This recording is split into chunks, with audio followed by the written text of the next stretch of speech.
Kalau dengan cara seperti ini, dengan cara pemilu, sistem pemilu itu tidak sesuai dengan Al-Quran dan Sunnah. Tapi kenapa harus dilaksanakan? Karena kita terjajah oleh demokrasisasi. Indonesia ini terjajah, sangat terjajah. Dalam hal apa terjadinya? Segala lini. Dari hal tauhid, akidah, dan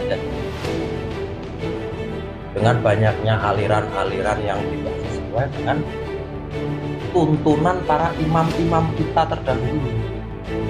Jadi ulama kiai sekarang itu bukan ulama dan kiai yang warasatul anbiya. Indonesia ini kan sekarang ini kan bercampur aduk. Pro Palestina tapi dukung demokrasi. Pro Palestina tapi dukung pemimpin yang zalim, pemimpin yang keislamannya. Sekarang ini kita ada di fase mulkan Jabariyah, di mana Yahudi Nasrani harus diomong gitu loh. Jangan Yahudi tok, karena Yahudi dan Nasrani itu berkolaborasi untuk menghancurkan Islam sampai hari kiamat. Yahudi dan Nasrani haram untuk dijadikan pemimpin dan teman akrab. Kiai harus mengatakan begitu. Kalau memang dirinya ngaku sebagai kiai, Ustaz, HP wajib.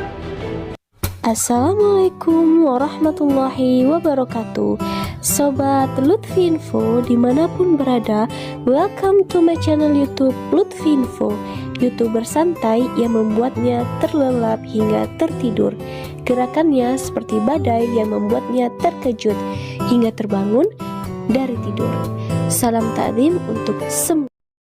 Assalamualaikum warahmatullahi wabarakatuh. Alhamdulillahirrabbilalamin. Bersyukur kepada Allah. Allahumma sholli ala sayyidina Muhammad.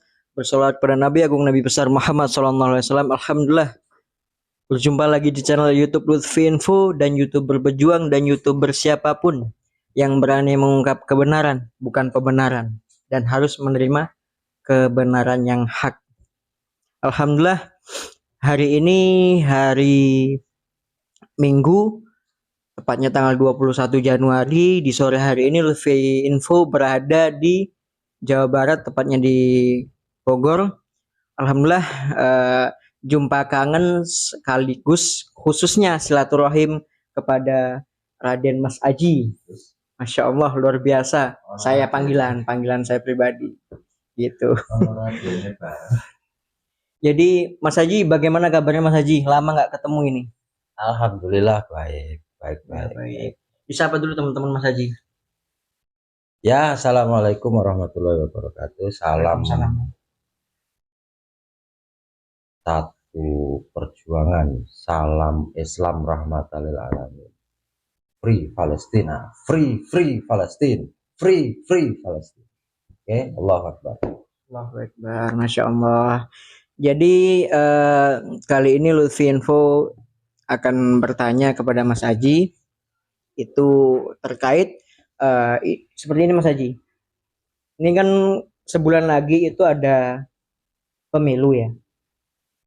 Dan di situ kita sebagai yang cinta akan negeri ini, bagaimana sikap kita melihat paslon-paslon yang ada dari 01, 02, 03, dan bagaimana kita arah untuk memilih pemimpin yang sesungguhnya. Seperti apa Mas Haji? Monggo. Iya. Ya, terima kasih atas pertanyaannya ya. Pertanyaan sekaligus waktunya. Kalau memilih pemimpin di dunia ini, sebenarnya yang namanya memilih pemimpin itu diselenggarakan dengan cara bermusyawarah, ya kan, untuk mengangkat seorang amir atau seorang khalifah itu dalam Islam. Jadi memilih pemimpin itu jelas, tuntunannya jelas, patokannya jelas, tata aturannya pun jelas, dan itu terangkan di dalam kitab suci. Kitab suci yang berlaku untuk alam semesta ini, untuk dunia ini adalah Al-Quran.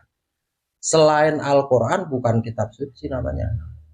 Karena selain Al-Quran itu bukan pedoman yang datangnya dari Gusti Allah, dari Allah Subhanahu wa Ta'ala, zat yang menggenggam jiwa-jiwa hambanya. Kan pastinya kalau zaman sekarang ini kan selalu masa iya kan gitu. Jadi mana dalilnya kan? Dalilnya jelas. Ya karena saya bukan kiai, saya bukan ustadz. Ya tentunya yang kiai, yang ustadz itu tahu bahwa aturan di dunia, kehidupan di dunia ini diatur oleh Al-Quran. Saya bacakan ya. Ini di Al-Baqarah sudah jelas. Dzalikal kitabul la raiba fihi hudal lil muttaqin. Petunjuk bagi orang-orang yang beriman dan bertakwa. Kemudian setelah itu Allah berbicara lagi, dzalikal kitabul la raiba fihi hudalin nas. Hudalin nas. Al-Qur'an itu petunjuk bagi orang-orang yang beriman dan bertakwa, dan petunjuk bagi seluruh umat manusia. Artinya apa?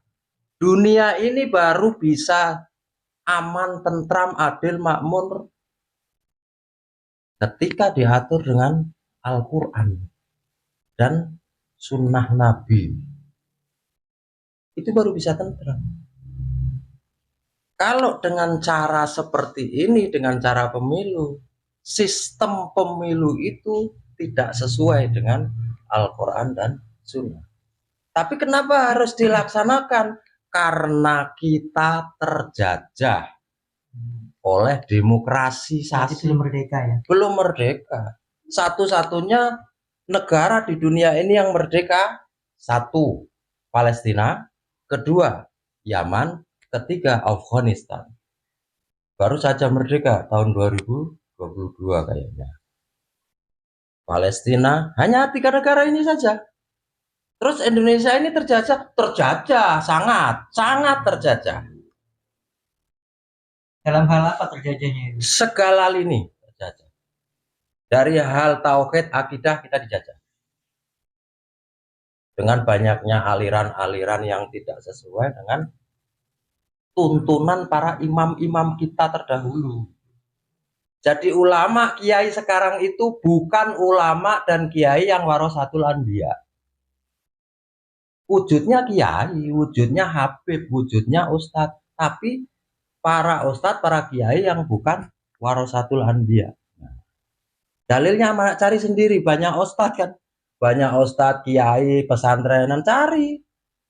Karena Al-Quran itu bukan hanya dihafal 30 juz di kepala, dihafal tafsirnya sehingga hafal tulisan dalam kitab tafsir, enggak.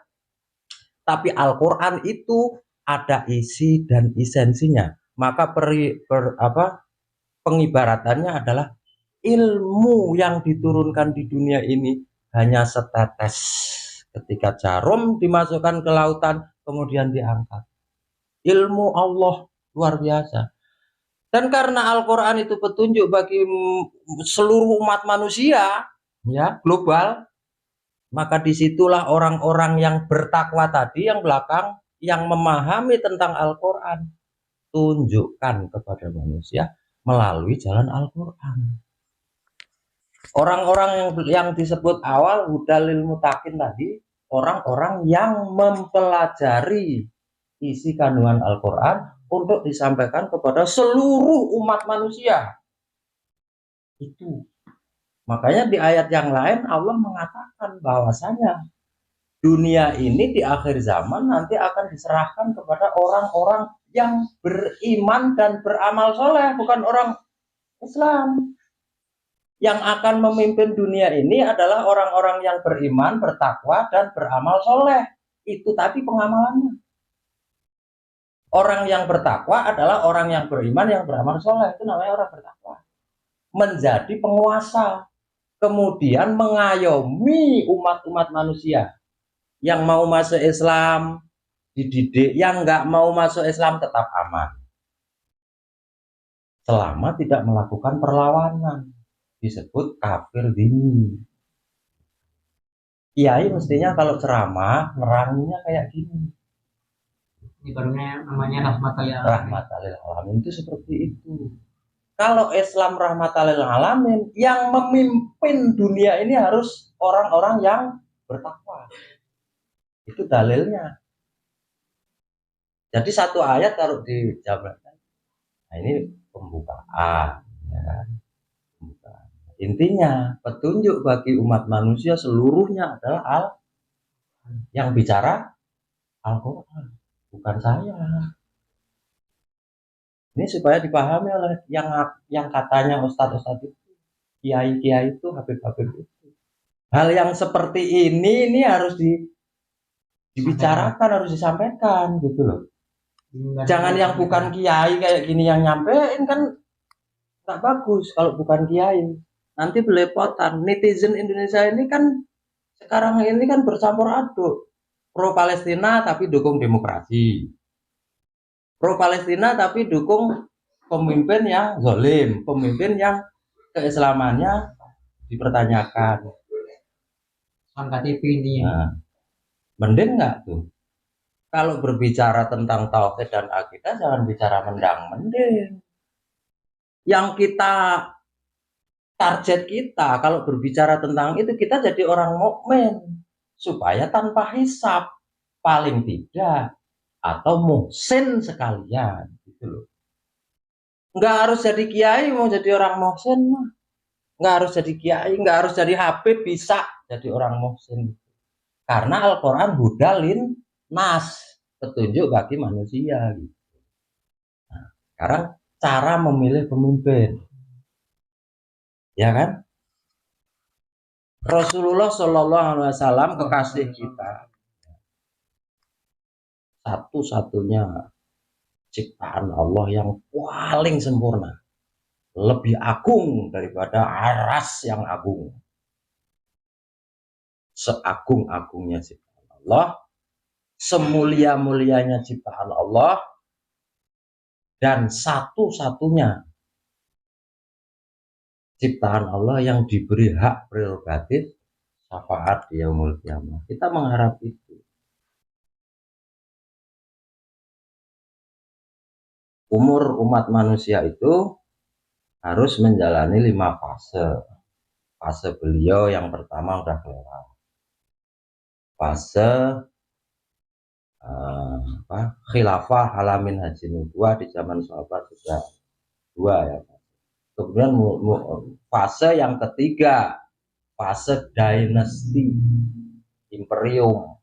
Itu banyak dari Mamluk, Abbasiyah, Utsmaniyah, Turki Utsmaniyah, terus Muawiyah itu selama kurang lebih 1000-an tahun lebih. Tapi Allah di dalam Al-Quran juga menerapkan, ya, Allah menghendaki perputaran kekuasaan. Karena apa? Umat Islam yang mengaku beriman, ya, yang mengaku dirinya itu beriman kepada Allah dan Rasulullah SAW harus diuji keimanannya. Ketika ujian ini lulus, ya, ujian ini lulus, maka diakuilah sebagai umat Kanjeng Nabi, diridhoi oleh Allah, mendapatkan syafaat Allah. Tapi kan harus diuji, ya kan? Oh, mobil ini kualitasnya begini, diuji dulu pasti. Mobil benar, kualitas mobil ini begini. Sekarang kadar keimanan umat Islam yang mengaku saya beriman dan beramal soleh, mengikuti ayat, diuji dulu. Bagaimana apabila Islam tidak memimpin di dunia ini? Bagaimana? Itu diuji. Disinilah kekuatan iman kita itu diuji itu di sini. Ketika bagaimana Islam ini sama sekali tidak memimpin. Kalau di zaman fase pertama, kedua, ketiga, dunia ini walaupun nggak sepenuhnya, baru 2/3 dunia. Kan 2/3 banyak yang nggak dikuasai Islam itu hanya 1/3 dunia. Tapi memimpin umat Islam ada yang melindungi. Ibarat di zaman Khalifah Ali bin Abdul Aziz, jarak 150 kilo juga ada umat Islam yang teriak ditolong. Karena Islam memimpin. Umat Islam terlindungi, ibadah aman. Tidak ada yang merecoki. Bagaimana ketika kita masuk ke dalam Mulkan Jabariyah? Sedangkan Rasulullah berpesan di lihu, balihu bi a'mali sholihat. Dan kewajiban umat Islam di zaman Mulkan Jabariyah itu melakukan amal soleh dan berjihad. Ini kalau dibicarakan panjang lebar. Sekarang ini kita ada di fase Mulkan Jabariyah, di mana Yahudi Nasrani harus diomong, gitu loh. Jangan Yahudi tok, karena Yahudi dan Nasrani itu berkolaborasi untuk menghancurkan Islam sampai hari kiamat. Yahudi dan Nasrani haram untuk dijadikan pemimpin dan teman akrab. Kiai harus mengatakan begitu. Kalau memang dirinya ngaku sebagai kiai, ustadz, habib, wajib. Kita kepada umat yang bukan Islam, artinya umat kafir, Yahudi Nasrani, sikapnya bagaimana? Bukan lemah lembut, tegas. Tidak ada abu-abu ya. Tidak ada abu-abu kalau urusan ini. Gitu loh.